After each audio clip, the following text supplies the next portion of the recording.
si je peux, je voudrais insister là-dessus. Quand je fais des conférences sur la prospective, je commence toujours par indiquer que énormément d'objets, surtout pour les réseaux, ne fonctionnent pas ou n'apparaissent pas comme ça du jour au lendemain. Une génération d'avions, c'est un demi-siècle, par exemple. Et très souvent, on est obligé d'utiliser des technologies anciennes. Alors, un exemple typique, c'est la navette spatiale.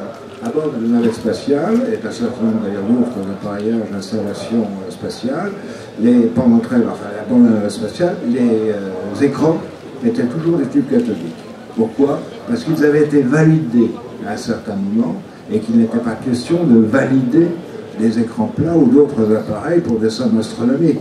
Donc alors que pratiquement plus personne n'utilisait dans les laboratoires et ailleurs des tubes cathodiques, sur la navette spatiale, c'était toujours des tubes cathodiques. Et c'est jamais eux qui ont lâché, ils ont toujours tenu bon. Il y a un autre aspect que j'aimerais, je vais prendre la casquette d'économiste, imaginez, je ne sais pas si c'est à haute forme, ce que vous voudrez.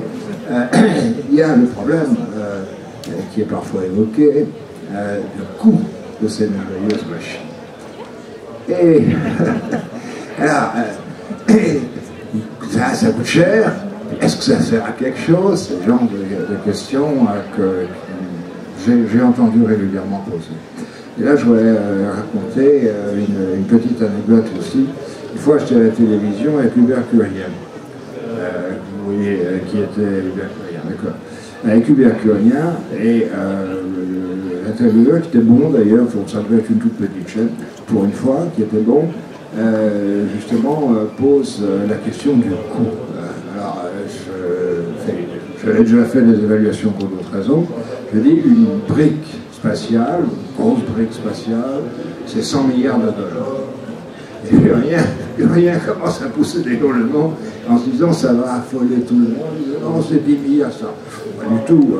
La navette a coûté plus de 100 milliards de dollars. La station spatiale internationale, ça doit friser globalement sur le long terme 300 milliards de dollars pour la prochaine. Enfin, peu importe les chiffres exacts. Simplement, il faut voir que c'est réparti dans le temps. Hein, c'est pas une brique, 100 milliards de dollars, c'est sur 20 ans, ou 30 ans, ou 50 ans, qui est à peu près la durée de vie des navettes spatiales. Et d'autre part, il faut les comparer, ce que je me suis empressé de faire, avec d'autres chiffres. Les 100 milliards de dollars de la navette spatiale, enfin la grosse brique, c'était à comparer aux 900 milliards de dollars des dépenses militaires à l'époque de l'année, dont 600 milliards de dollars annuels pour les seuls États-Unis. Probablement 300 ou 400, les chiffres n'étaient pas très clairs, pour la Russie soviétique. Donc c'est ça qu'il faut voir. Bon, finalement, c'était bien de l'ordre de quelques milliards de dollars par an, disons 10 milliards de dollars par an, que rien n'avait pas complètement tort, mais je pense que j'avais fondamentalement raison, et que comparé aux sommes énormes qui sont gaspillées par ailleurs, pour créer des équipements qui, fort heureusement, ne sont généralement pas utilisés, c'est epsilon. C'est ce que j'ai dit, c'est epsilon. Et c'est epsilon qui compte. Je crois que ça a été dit.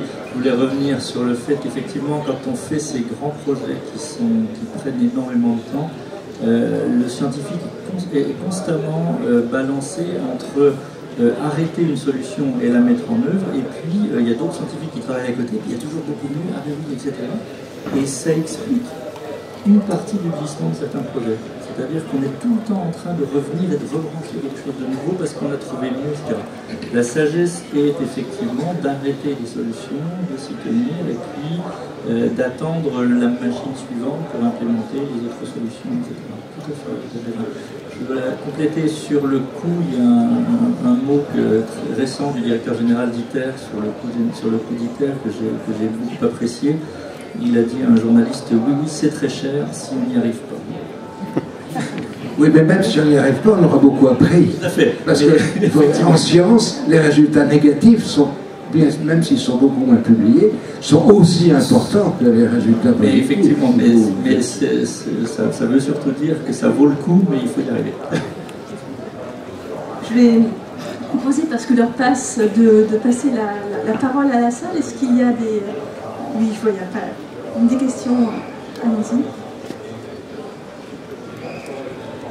Bonjour.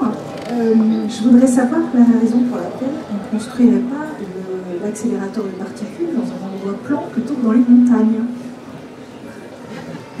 Alors c'est une très très bonne question.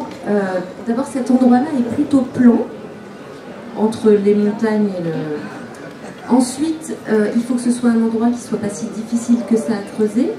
Ensuite, il faut quand même que je dise que en fait, il n'est pas à plat, mon accélérateur, parce que pour des raisons bêtes de circulation de l'hélium superfluide dedans, qui est le liquide qui permet de descendre à très très basse température, donc de faire fonctionner les grands aimants qui en constituent la plus grande partie, il est un petit peu penché.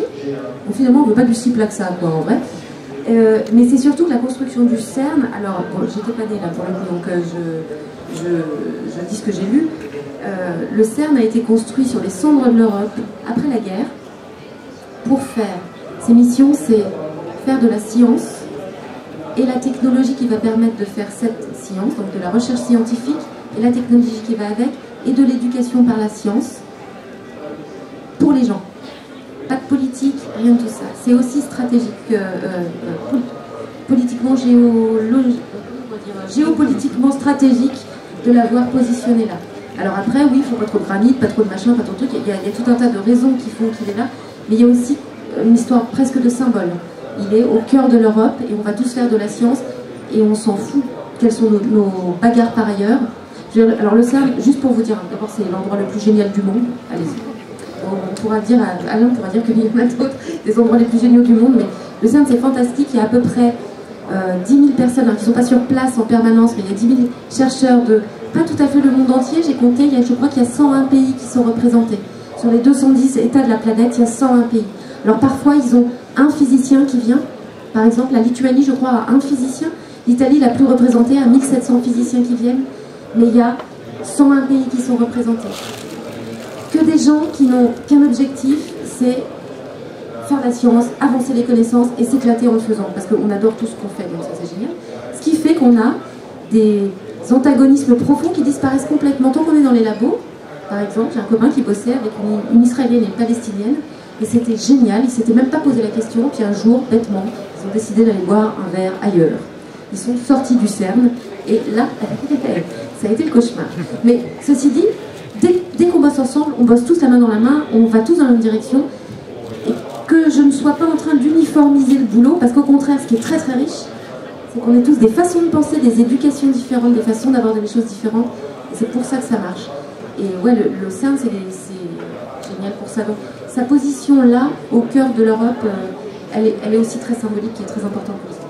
Oui, mais il y a une raison que vous avez tenue secrète. C'est la passion des physiciens pour le chocolat suisse. Ouais, c'est pas faux, il y a d'autres raisons. Merci. Une autre question? Le micro est ici. Il y a quelqu'un qui demande par là. Ah, ici également. Bonjour. Juste parce qu'on est quand même aux Utopiales, j'aimerais poser la question aux scientifiques. À partir de quel moment la science que vous pratiquez n'est-elle pas de la science-fiction? Parce que techniquement, vous essayez de construire des choses, donc aujourd'hui tout prouve qu'on ne peut pas le faire. Bien sûr, on ne fait que de la science-fiction, ce que j'appelais tout à l'heure, au plus court terme possible. C'est-à-dire que c'est juste ce qui va devenir possible demain qu'on essaie de faire, et pas ce qui deviendra possible dans quelques milliers d'années.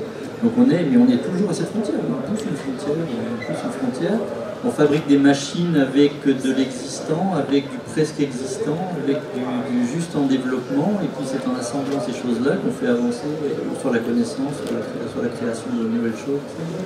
Bien sûr. Bonjour, du coup j'avais une autre question. Vous parlez de nouveau des coûts. Et ça a été abordé à la conférence d'hier sur la gestion de futures énergies. Je parlais du coût écologique de ces machines qui sont de prouesses de technologie mais qui, je suppose, demandent énormément de ressources matérielles et sont, je sais pas si le terme énergivore est approprié. Donc voilà, je voulais savoir comment se positionner la recherche là-dessus qui fondamentalement doit avancer mais doit aussi prendre en compte ces réalités. Et je veux savoir comment vous arriviez à vous positionner là-dessus. Alors en ce qui concerne la consommation électrique par exemple de la mienne, de machine, je ne vais pas vous le cacher, c'est affreux. Mais bon, il faut ce qu'il faut, donc comme vous disiez, je crois que le CERN, avec l'énergie actuelle du LHC, c'est 750 gigawattheures. c'est pas négligeable, c'est comme une petite ville à lui tout seul. Alors par contre, évidemment, on fait tout pour minimiser, d'abord parce que ça nous coûte cher aussi en fonctionnement, donc on fait tout pour minimiser ça. Par ailleurs, je connais surtout le CERN, mais c'est évident que tout ce qui est recyclage des matériaux, réutilisation des matériaux des précédentes machines, etc., tout ça c'est pris en compte. Et on évite le plus possible d'avoir un impact de ce point de vue-là sur l'environnement. Le truc qu'on peut pas réduire, enfin qu'on essaie de réduire et qu'on peut pas réduire à zéro, c'est effectivement, en ce qui nous concerne, la consommation électrique, c'est limitante. Pour tout le reste, on essaie de maîtriser le compte. Je serais tenté de dire que la consommation électrique, par exemple, vous l'avez évoqué, c'est epsilon dans un pays moderne. C'est rien, enfin, c'est parfaitement négligeable. Il ne faut pas s'abraquer là-dessus. En ce qui concerne la récupération, je dois vous raconter une triste histoire. Je disais tout à l'heure que j'avais été dans le laboratoire d'Alain Aspect, qui a conforté une des très très grandes découvertes de la fin du XXe siècle, donc la non-séparabilité quantique. Et je rêvais, parce que c'est pas une très très grosse machine, pour moi elle était historique. Donc je rêvais qu'on la garde telle qu'elle et qu'on la mette dans un musée, par exemple. De la métier ou quelque chose d'approchant de ça. J'ai appris que non, elle avait été cannibalisée pour d'autres expériences. Donc vous voyez, ça resserre. Oui, si je peux rajouter quelque chose, il y a deux aspects dans votre question. Il y a l'aspect, quand on fait de la recherche fondamentale, c'est pas complètement l'objet pour la connaissance, je dirais, c'est pas complètement l'objet de savoir si on économise ou pas l'énergie, etc. Dans le cas particulier que je représente ici, qui est plutôt le développement de machines pour devenir des réacteurs, etc., là, on a ça intégré dans notre recherche. C'est-à-dire qu'à la fin, on doit fournir une solution qui est économiquement viable, qui respecte l'environnement dans le sens où elle utilise des matériaux qui sont abondants, qui sont peu chers, etc., qui ne sont pas des déchets supplémentaires, etc. On a ça dans notre objectif, que n'a pas le CERN. Cela dit, et le CERN et ITER et nous, etc., nous déroulons des entreprises, des aventures dans une société qui nous demande d'économiser l'énergie, qui nous demande de minimiser les déchets, etc. Donc dans nos activités, comme n'importe quelle activité industrielle, je dirais, on est soumis à des règles permanentes qui font qu'on est le plus durable possible dans nos activités. On a ces soucis-là, oui, dans la vie de tous les jours, on s'occupe de réduire. Alors il y a des normes, on suit les normes ISO 14001, etc. On essaye en permanence de s'améliorer sur la façon dont on utilise les ressources pour faire notre travail.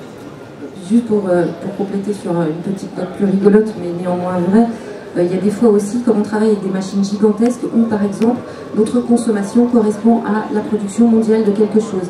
L'hélium superfluide qu'on utilise dans le LHC pour refroidir la machine, c'est 120 tonnes, et ça correspond à 1 an de production mondiale d'hélium superfluide. Et alors, au tout début, le LHC, il y avait 2-3 fuites, donc on crachait de l'hélium partout. Ça faisait rire personne qu'on crache de l'hélium, parce qu'il n'y avait que ça. Donc on était gentil de pas trop en balancer. Donc, il y a des fois, la maîtrise de nos consommables, elle est due aussi au fait juste qu'on est tellement dans le gigantisme et dans le gigantisme et dans le superlatif que on vampirise, j'allais dire la planète, c'est pas tout à fait vrai, parce qu'un an après c'était bon, mais on doit le prendre en compte aussi à cause de ça.